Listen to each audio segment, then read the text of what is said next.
Kisah Nabi Daud alaihi salam. Setelah Nabi Musa dan Nabi Harun wafat, kaum Bani Israel dipimpin oleh Yusya. Yusya merupakan pengikut Nabi Musa dan Nabi Harun yang taat.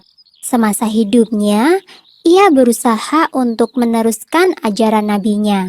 Namun, setelah Yusya wafat, kaum Bani Israel kembali pada kesesatan.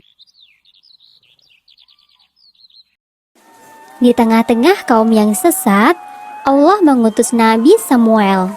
Di masa kepemimpinan Nabi Samuel, kaum Bani Israel berhasil disatukan. Perbudakan, pemerasan, dan penindasan sudah jauh berkurang. Nabi Samuel lantas mengangkat Talut menjadi seorang raja. Talut adalah seorang pemuda yang taat beribadah sesuai ajaran Nabi Musa. Setelah diangkat menjadi raja, Talut menghimpun kekuatan Bani Israel. Ia menyerukan kepada rakyatnya untuk bergabung menjadi prajurit kerajaan. Seruan Raja Talut sampai di kota Bethlehem, tempat tinggal Daud kecil. Daud kemudian bergabung sebagai prajurit Bani Israel. Saat itu, usia Daud masih belasan tahun. Dan senjata andalannya hanyalah ketapel yang biasa ia gunakan untuk menggembala domba. Sesungguhnya Daud masih keturunan Nabi Yakub. Suatu ketika, kaum Bani Israel berperang dengan kaum Palestina. Sebelum berangkat ke medan tempur, Raja Talut berpesan jika nanti menemui sungai, janganlah meminum airnya. Bagi siapa yang melanggar, maka ia tidak termasuk pengikut Raja Talut. Saat pasukan itu menemui sebuah sungai, sebagian besar prajurit langsung meminum air sungai itu. Sebagian lainnya tetap mematuhi larangan sang raja. Daud termasuk dalam orang-orang yang mematuhi raja mereka. Saat mereka menyeberangi sungai, orang-orang yang telah meminum air sungai itu langsung melemah dan patah semangat. Sedangkan mereka yang menuruti perintah raja tetap bersemangat tinggi dan siap untuk berperang.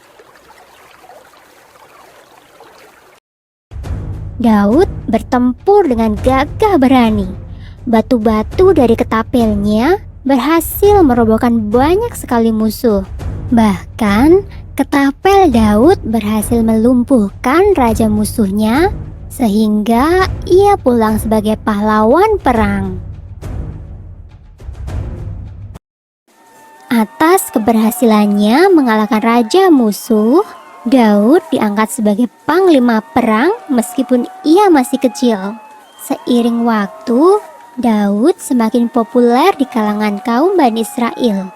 Hal ini sempat membuat Raja Talut membenci Daud dan berniat untuk mencelakakan Daud. Ia takut jika Daud merebut tahtanya.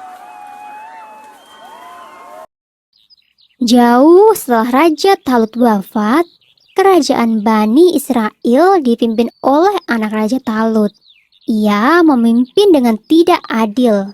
Hal ini menimbulkan perpecahan di dalam kerajaan. Banyak di antara rakyat Bani Israel menghendaki Daud menjadi raja.